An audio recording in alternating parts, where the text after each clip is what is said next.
Welcome, ladies and gentlemen, to Top Rope TV, flying solo tonight at stately Miller Manor in Norristown, Pennsylvania. It's your boy, Ken Stryker, and I'm flying solo because we're trying something a little new here. We're going straight news and views now. No more Wrestling Roundtable. Well, we might bring that back in the future, but you never know. Top Rope TV's ever-changing. We got some great match for you tonight. We got Devin Moore in CCW action. I'm not too familiar with his opponent, but all I know is this. The rules got thrown out, and it was turned into a hardcore match. The tables, the ladders, the chairs, they were all brought out. So, we're going to have a great match for you tonight.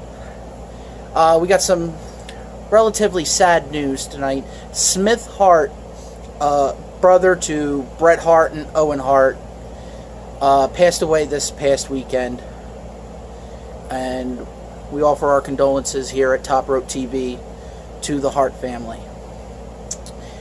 It was actually a pretty sad weekend for wrestling, because down in Mexico, Penta El Zero M, wrestling fans these days would know him as Lucha Underground's Pentagon Dark, was robbed outside of his home in Mexico in the early hours of June 29th.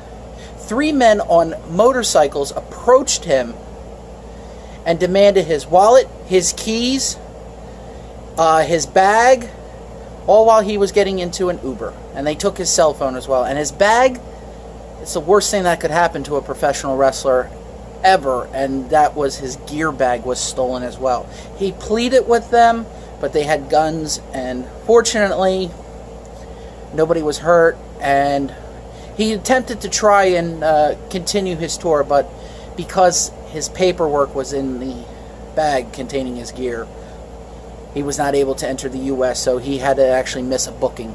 But hopefully he'll get that straightened out very soon. Also, again, sad, but you kind of saw it coming eventually, but TNA Hall of Famer Gail Kim has announced that 2017 is her last year in the wrestling business. She will be retiring come the end of the year. She announced this at a Global Force Impact Wrestling videotaping this past weekend. This past Monday night, actually. But the big story also is that Global Force Wrestling has completely taken over Impact Wrestling. No more TNA, no more just Impact Wrestling.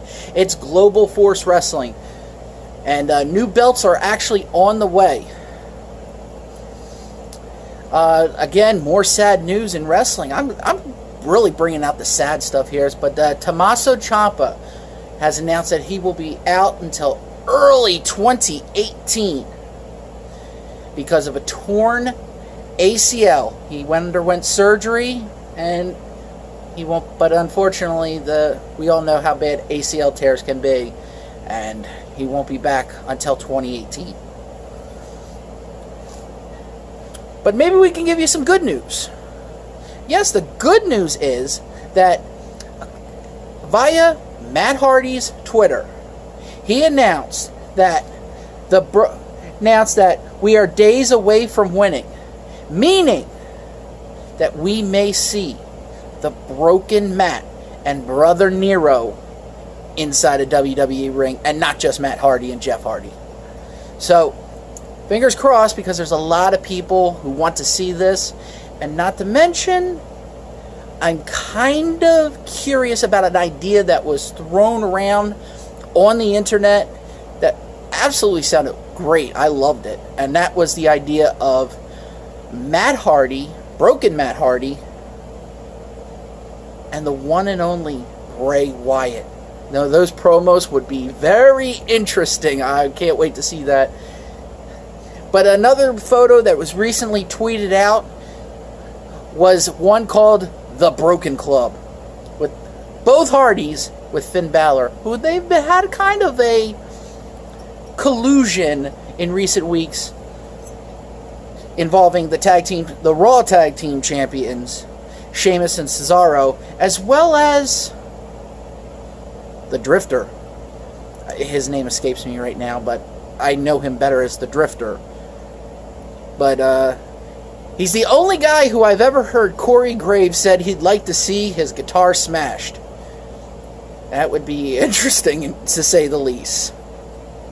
Now, let me see what else I got here. Oh, now, Global Force Wrestling has announced that come this year, they are bringing back a TNA Classic called the Super X Cup. It's an X Division tournament that will see a lot of big names, including ex-ROH star ACH, Lucha Underground's Drago, Davey Richards, Andrew Everett, Desmond Xavier, forgive me if I mispronounce this, Idris Abraham, Ishimori, and Sammy Guevara. So, I'm not too familiar with a few of those names, but I've heard reputations on quite a few.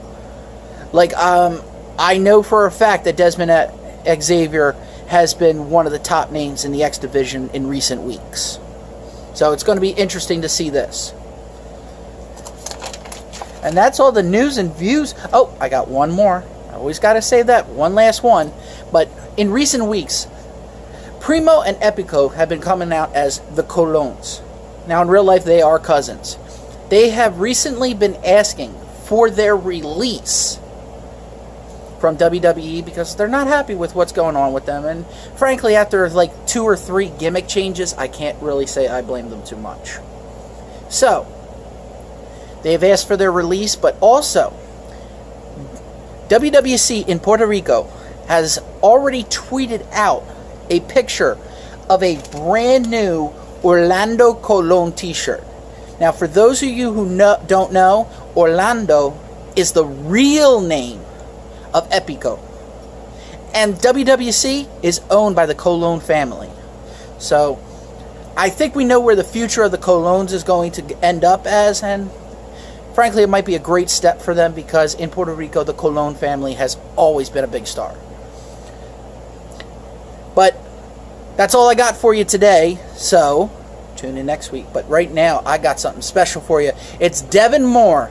The rules thrown out, and it's a hardcore match. Until next time, as Johnny would always say, keep your wrestling in a headlock, and I'll see you next week.